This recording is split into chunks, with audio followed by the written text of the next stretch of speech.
प्यारे बुजुर्गों, माताओं, भाई और बहनों, महापुरुष अपने लफ्ज़ों के साथ साथ हमें जो जिंदगी का ध्येय है वो समझाते चले जाते हैं। हम इंसान हैं, इंसान होने के नाते जितना जितना पढ़ लिखते हैं और जितनी जितनी समझ है, उस समझ के अंदर हम अपनी जिंदगी की जानकारी पाते हैं। जिंदगी क्या है? इंसान इस धरती पर आता क्यों है? इससे पहले कोई और जिंदगी थी, इसके बाद क्या होगा? ऐसे सवाल हम सबके अंदर जरूर उठते हैं।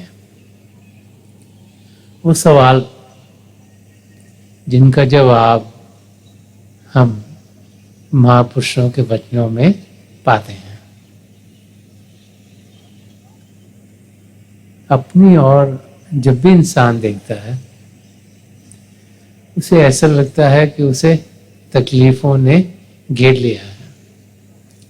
जैसे जैसे उम्र बढ़ती चली जाती है, हमें लगता है कि शायद तकलीफों का बोझ बढ़ता चला जा रहा है और हम में से कोई ऐसा नहीं जो कि तकलीफों से भरी जिंदगी जीना चाहे। हम सब सुख चैन चाहते हैं, हम सब आनंद से जीना चाहते हैं, हम सब प्रेम की जिंदगी जीना चाहते हैं, हम सब ऐसी जिंदगी जीना चाहते हैं जिसमें हम दुख दर्द से कहीं दूर हों। लेकिन वो चाहने के बावजूद जब अपनी ओर देखते हैं तो हमें ऐसे ही लगता है कि शायद सब तकलीफें हमारे अंग संग हों। बार बार बार महापुरुष समझाते हैं कि तकलीफों का हमारी जिंदगी में आना कर्मों के लिहाज से होता है। वो कर्म जिसकी हमें समझ नहीं। इस धरती पर हम सोचते हैं कि सब कुछ हमारी समझ में होना चाहिए।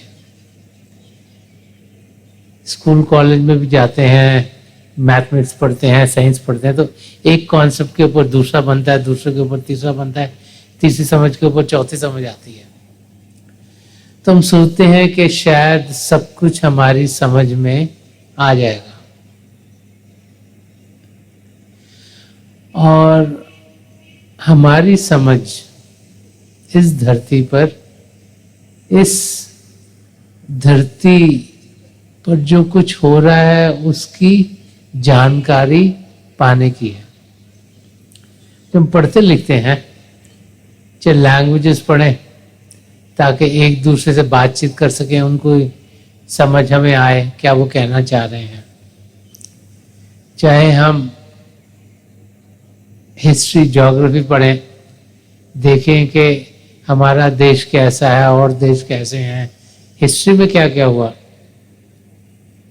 कैसे हम आज अपनी स्टेट तक पहुंचे हैं, चाहे हम साइंसेस पढ़ें, इसकी जानकारी पाएं कि ये यूनिवर्स कैसा है, ये सितारे, आसमान, चंद्रमा, सूर्य और कई प्लैनेट्स हैं, उनका रिश्ता नाता क्या है, ये जानने की कोशिश करें कि हम सब एक दूसरे पर कैसे डिपेंडेंट हैं।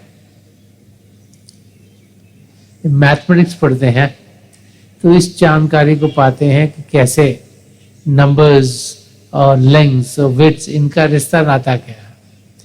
तो जो भी हम पढ़ाई लिखाई करते हैं वो सिर्फ इस दुनिया की जानकारी के बारे में होती है। तो जैसे इंसान बड़ा होता चला जाता है, उसकी जानकारी इस दुनिया की बढ़ती चली जाती है और जो जो उसने छोटी उम्र से पढ़ा होता है, फिर कुछ और पढ़ता है, बड़ा होता है, कुछ और पढ़ता है, कुछ और समझता है, तो एक के साथ दूसरी चीज की समझ, दूसरी के साथ तीसरी की समझ, तीसरी के साथ चौथी की समझ आनी शुरू हो जाती है। तो हम ये समझना शुरू कर देते हैं कि सब कुछ शायद समझ कर ही आएगा। लेकिन हम भूल जाते हैं कि प्रभु जिसने सब कुछ रचा,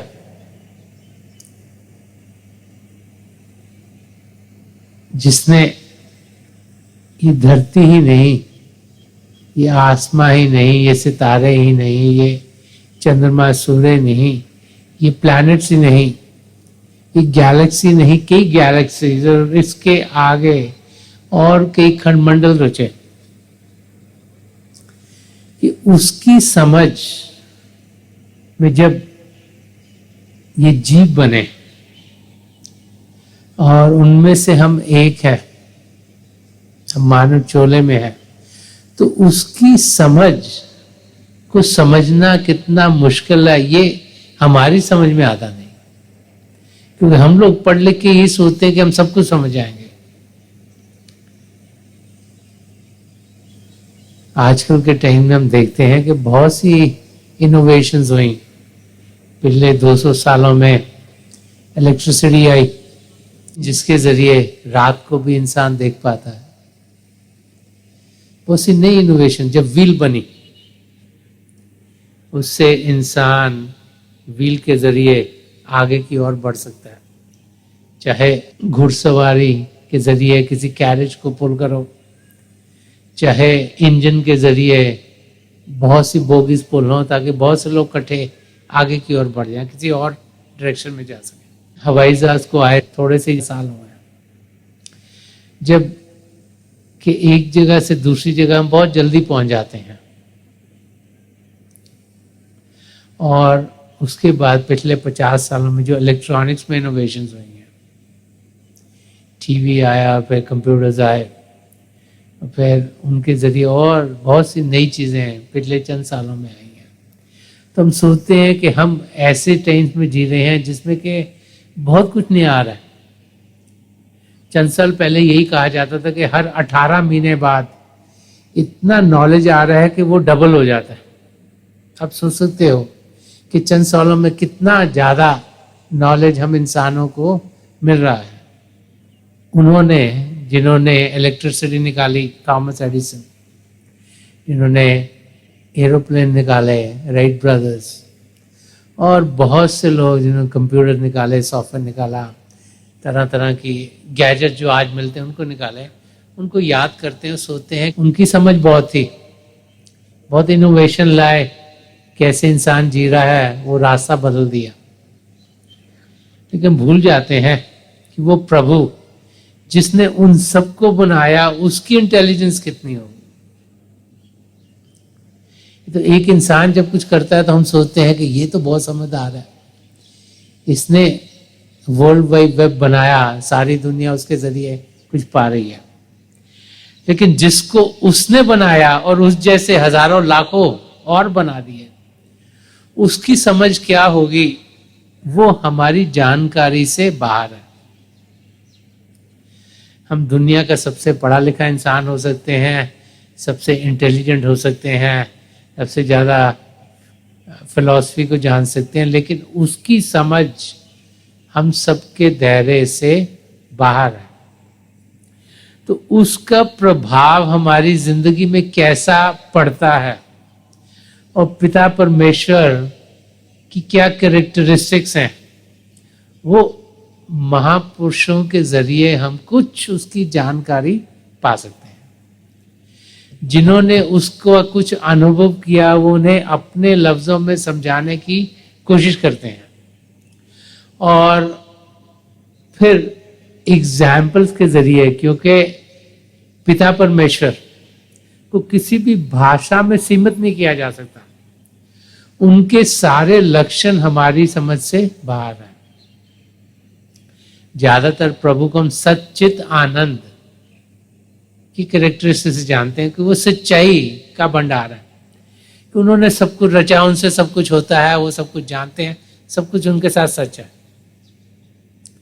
चित कॉन्शियसनेस, वो चेतन है, हर एक चीज की उन्हें समझ है, असलियत क्या उनकी उन्हें जानकारी है, उनसे वो छुपी नहीं, क्योंकि सब कुछ उनसे उत्पन्न हुआ। और आनंद के वो हर समय आनंद की, खुशी की, ब्लिसफुल स्टेट में ही रहते हैं। ये कुछ कैरेक्टरिस्टिक्स हैं। उन्हें किसी से वैर नहीं, किसी से जेलिसी नहीं, क्योंकि उनका कोई सानी आई नहीं। वो खुद हुए निर्वैर निर्भव। उनको किसी ने बनाया नहीं, उन्होंने खुद ही सब कुछ बनाया है।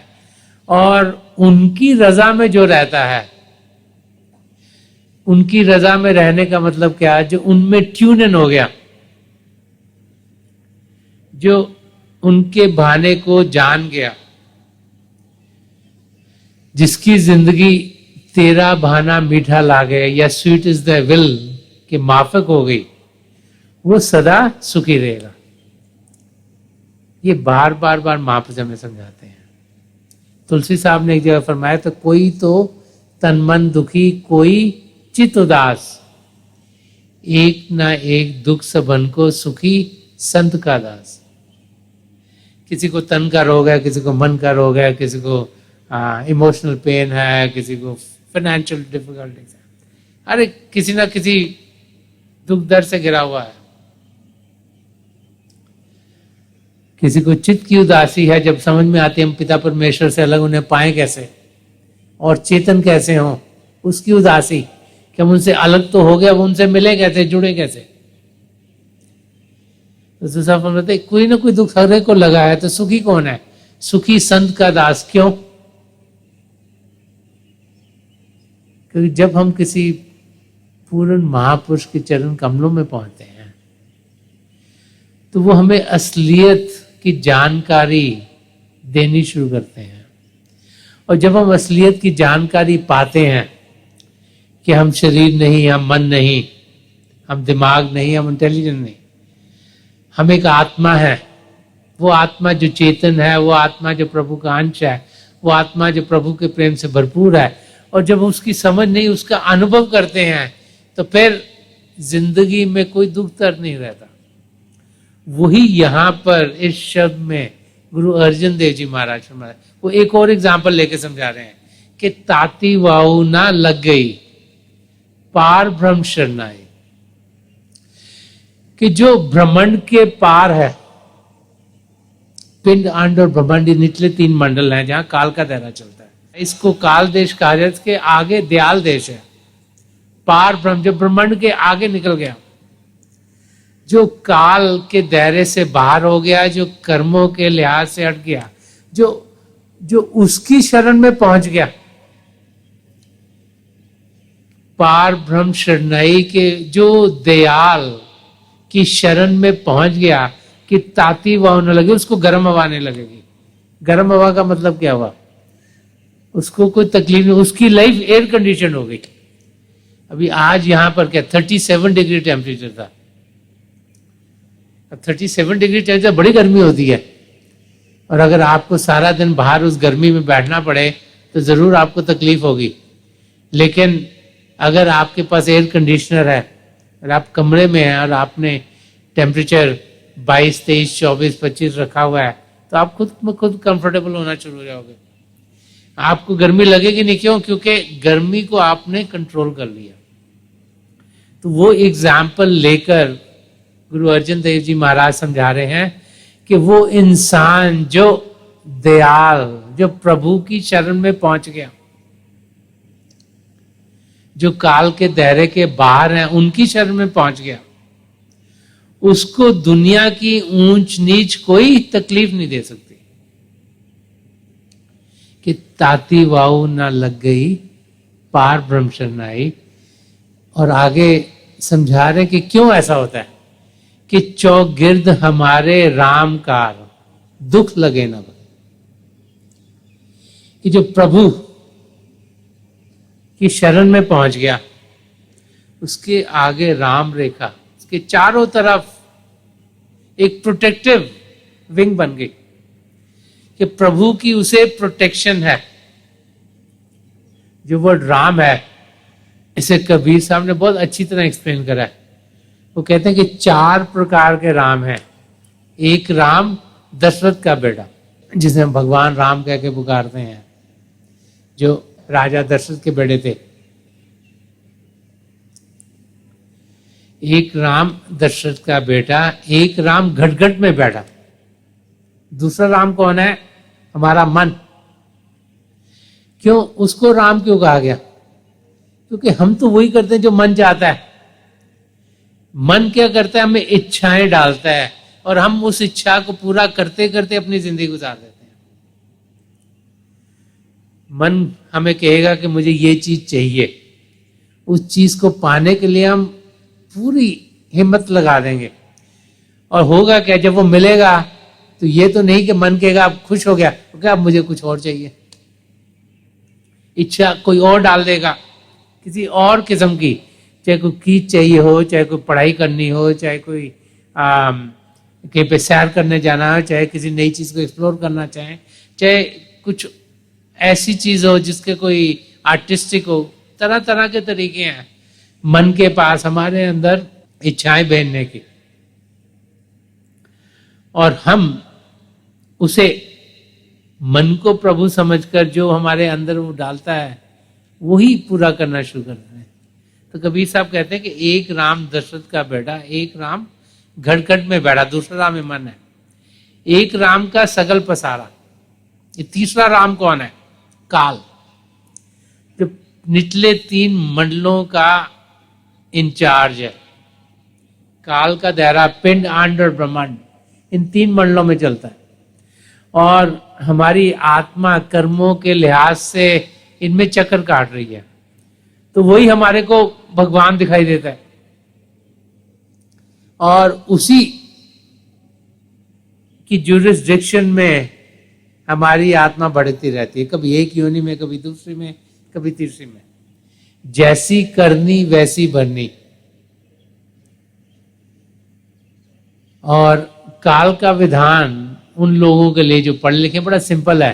जो 3rd लॉ ऑफ फिजिक्स है वो कहता है for every action there is a reaction. वही काल का विधान है कि हम जैसा सोचेंगे, जैसा बोलेंगे, जैसे कार्य करेंगे, वैसे हमें भुगतान करना पड़ेगा। अगर अच्छा सोचेंगे, अच्छा बोलेंगे, अच्छे कार्य करेंगे, अच्छा फल मिलेगा। बुरा सोचेंगे, बुरा बोलेंगे, बुरे कार्य करेंगे तो उसका भुगतान करना पड़ेगा, पनिशमेंट मिलेगी। अब कृष्ण जी महाराज ने बड़ी अच्छी तरह से एक्सप्लेन करा है कि बुरे कर्म तो बहुत आसान है जाना के बुरे हैं। क्यों?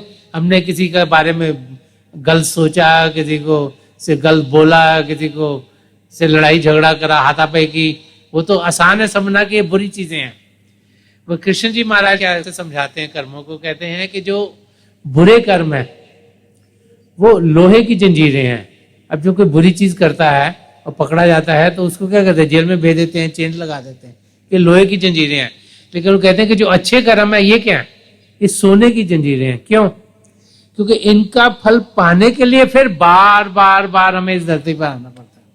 तो हमारा मकसद क्या है कि इस 84 लाख जिया जून से छुटकारा पाना। अभी बहुत इंटरेस्टिंग है कि संत महापुरुष हजारों सालों से 84 लाख जिया जून की बातचीत कर रहे हैं।